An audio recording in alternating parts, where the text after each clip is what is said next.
Hi, Mystery Recapped here. Today, I'm going to explain a thriller sci-fi movie called Deus. Spoilers ahead. Watch out and take care. The movie opens in the far future, where Earth's population of 21 billion has brought the whole planet to the brink of destruction. As if the ecological problem wasn't enough, one day, a giant black sphere appeared near Mars out of nowhere. A team of 6 astronauts were quickly dispatched to investigate it on a spaceship named Achilles. For 8 months, they spent the journey in cryogenically induced sleep. They probably could have toughed that one out awake. The chief astronaut and scientist on board, Carla, spends most of this time dreaming about her daughter and her mother, who tragically died in a car crash 2 years ago. When there are only 8 hours left to reach the sphere, the crew is woken up. While they take a moment to stretch their muscles, Carla notices a crew member named C. Rubin looking rather rattled. It is his first time hibernating, so Carla advises him to rest. The latter, however, is a vlogger and wants to capture his authentic experience for his massive online fan base. There is so much wrong with this. Soon afterwards, Carla meets with the ship's commander, Sen Paul, in the control room. They try learning more about the sphere by scanning it, but the ship's AI is unable to gather any data or information. Carla thinks they should go back, but the commander wants to finish their mission anyhow. Meanwhile, it is evident that the lack of information is making Rubin even more nervous than he already is. The crew then decides to contact Vance, the head of the expedition program. He tells them that people on Earth are eagerly waiting for an answer to the mystery. Vance urges them to complete the mission, as they cannot disappoint the Earth's citizens, who are already facing numerous problems. After the meeting is over, everyone goes back to their room when suddenly Carla starts hearing her mother's voice in the corridors. She looks around, but doesn't see anyone there. Rubin, similarly, is startled awake by creepy whispers in his room. When Carla finally does get to her room, Vance contacts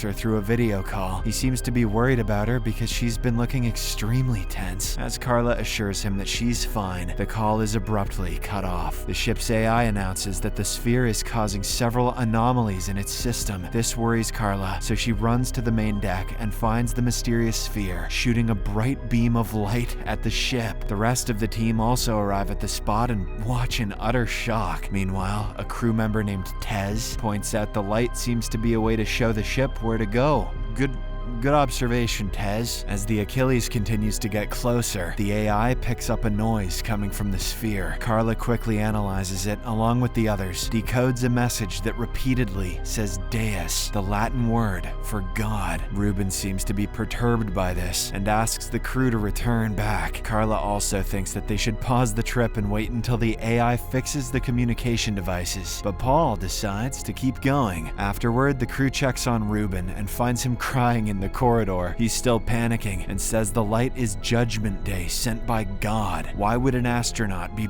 talking like that? He insists that he knows all of this because of some kind of divine voice in his head. Rubin then asks for the mission to be cancelled again before frantically leaving. Following this, the crew discusses their theories, and a burly, muscular crew member named Ulf thinks it's their duty to find out what the sphere is. He adds that if it turns out to be an alien playing tricks, they can simply blow it up. But Paul, who is listening to the conversation through surveillance cameras, warns them against doing such a thing. When the ship is about to reach the sphere, both Carla and Rubin start hearing the voices again. A worried Ulf then takes Carla to her room, and she eventually opens up about her experiences. She reveals that she's been having headaches since the fateful car crash. How are any of these people qualified to be astronauts? But doesn't mention anything about the voices. Their talk is interrupted by Tez, who informs them that Rubin is missing. Ignoring her own health concerns, Carla joins the rest of the crew to search for their missing member. The team splits up for efficiency's sake, and Tez goes to check the cargo bay. She soon comes across a harrowing sight. Rubin is holding some sort of weird religious ritual behind some containers. Tez screams in horror, prompting the others to rush towards her general direction. Unfortunately, by the time Carla gets there, it's too late. Tez is dead on the floor, with her guts spilling out. Rubin then takes Carla as hostage and begins blabbering mindlessly. He says that they're beyond redemption, and if they land on the sphere, they'll be slain slaughtered. He accuses Paul of hiding information from them and suggests they should take the ship from him. Just then, the captain appears behind Reuben and shoots without hesitation, instantly killing him. He then tells Ulf to get 2 body bags. Get him a body bag, yeah! And appears to be calm, despite just losing 2 crew members. But Carla is not ready to let the matter be swept under the carpet. The rug maybe, but not the carpet. She confronts Paul, calling him out for behaving so coldly about their fellow team members' deaths. The captain, however, reminds her that they have a mission to complete and simply walks away. Elsewhere, Ulf decides to put the bodies in their corresponding hibernation chambers instead of body bags. With only 3 hours left for landing, the crew gets into a smaller aircraft to navigate through the sphere more easily. Carla notices some kind of structure on the sphere, but can't fully understand what it is. When the ship finally lands on its destination, the communication devices begin working again, and the crew gets a call from Vance. He informs them that 10,000 unidentified structures, like the one Carla saw, have appeared on Earth. Vance is convinced the sphere is behind this phenomena and wants the crew to solve the mystery as soon as possible. Following this, 3 members, Ulf, Carla, and mechanic Sean, suit up and leave the ship, while the captain watches them on the cameras. The sphere is completely dark, so the trio can't see in the distance. Carla scans the surface and concludes that the sphere is made up of an element that is yet to be discovered back on Earth. They then cautiously approach the nearby structure that Carla had earlier seen and soon realize it's some sort of a gate. Suddenly, a bright light starts glowing inside the gate, and the crew hears a weird noise, which shouldn't be possible in a vacuum. But given the way this has been going, that could just be a plot hole. Paul, who is monitoring the events from the ship, begins receiving radio transmissions from the light. It begins glowing even brighter, and the figure of a woman appears in the middle of the gate. She wastes no time and begins sending out messages with her mind, and the ship's AI translates them for the crew. It reveals that this being, who just appeared, claims to speak for the creator of all existence. Turns out the creator has a warning, as well as a choice for humanity. Humans who enter these gate-like structures back on Earth will find eternal peace, but those who choose not to will die when the sphere eventually crashes to the Earth. Furthermore, the creator has chosen Carla to show what's awaiting on the other side of the gate. She has to relay her experience to the people back on Earth. Suddenly, the apparition of the woman turns into Carla's mother and tells her that someone is waiting for her inside the gate. A shocked Carla is hypnotized by the sight of her mom and walks into the light. She then has a flashback about the car crash before finding herself near a golden city. Rather surprisingly, the wound she sustained during the accident is still fresh on her head. Carla then sees her daughter nearby and can't help but run towards her baby. But before they can reunite, the astronaut wakes up on a table in the ship. Ulf explains that she could barely stand when she came out of the gate, so he brought her back to the ship. Unfortunately, Sean collapsed near the structure and didn't make it back to the ship himself. Their conversation is interrupted by a call from Vance, who wants to know all the details. Carla tells him about the Golden City, but doesn't mention seeing her family. Once the call is over, Carla inquires about Sean's death, to which Ulf replies that his suit had ruptured. She doesn't buy this explanation at all, but chooses to remain silent for the time being. Shortly afterwards, Carla and Ulf reach a corridor where there are no security cameras. The latter asks what she really saw inside the gate, and she tells him about her family. Carla also explains that she doesn't trust Vance and Paul because it seems like they're hiding something. Moments later, Ulf returns to the deck and has a chat with Paul. The captain asks him what happened when he and Carla were out of the camera's reach. However, Ulf lies and says she didn't reveal anything new. Once the ship is out of the sphere's orbit, the AI announces that the crew should be ready to hibernate in 1 hour. Carla then grabs a knife and goes to check Sean's body in the pod. Just as she had suspected, his suit seems to be perfectly fine and has no signs of rupture. An enraged Carla then breaks into Paul's room and goes inside to search for clues. Unbeknownst to her, the captain sees this on the security cameras and sends Ulf to confront her. Meanwhile, Carla finds a gun and some files that seem to be classified, but before she can read them, Ulf reaches outside the room. A desperate Carla draws the gun and threatens him not to take another step. She then quickly skims through the files and realizes that Ulf is an ex-elite corps soldier, but the latter explains that he has left his profession in the past and swears he doesn't know anything about the sphere. Following this, Carla forces him to go back to the main deck, where she points the gun at Paul instead. The captain asserts that mutiny against him is punishable by death, but Carla retaliates by revealing that Sean was killed by a gunshot. She thinks Ulf did it, since he used to be a hitman. Fortunately, this tense moment is interrupted by a call from Vance. He promises that he isn't the bad guy, and claims all the scientists believe Carla truly saw heaven.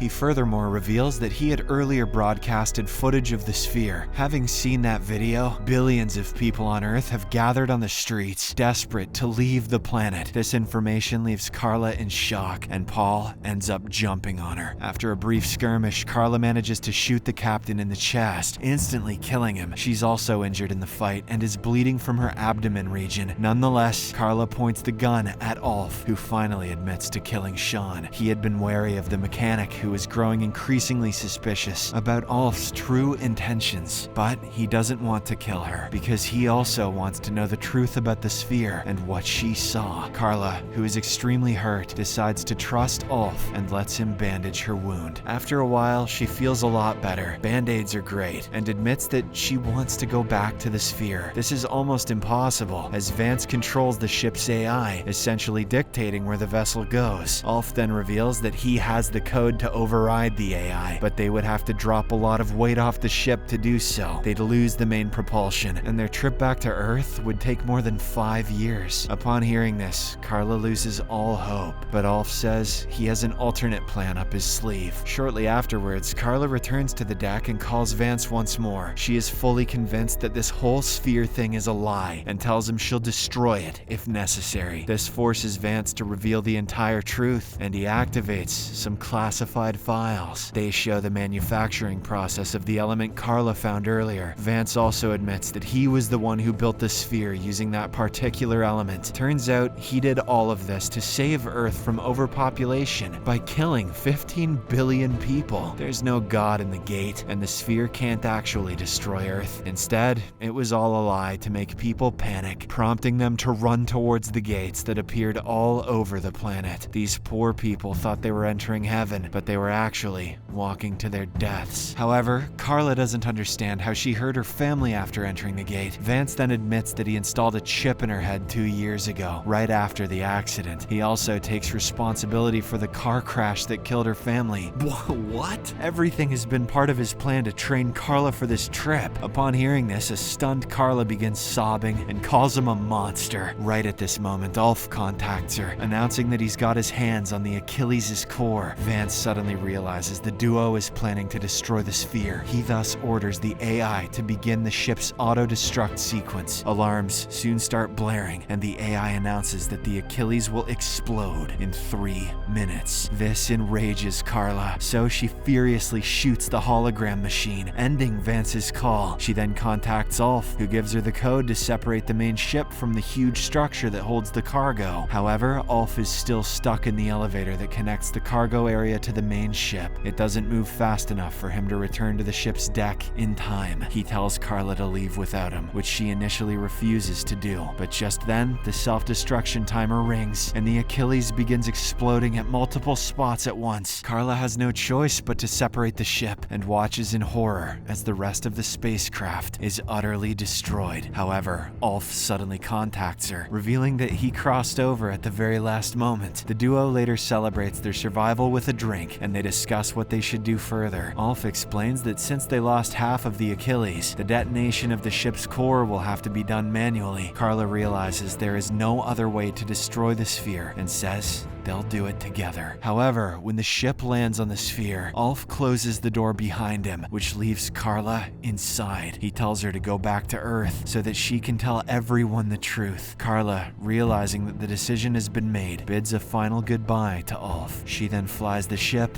and when it is far away, Ulf detonates the core and destroys the sphere at last. The movie comes to an end as Carla heads to Earth, a journey that will take 7 years. Subscribe for more videos like this, turn on notifications, and leave a like to help the channel out. Thank you for watching.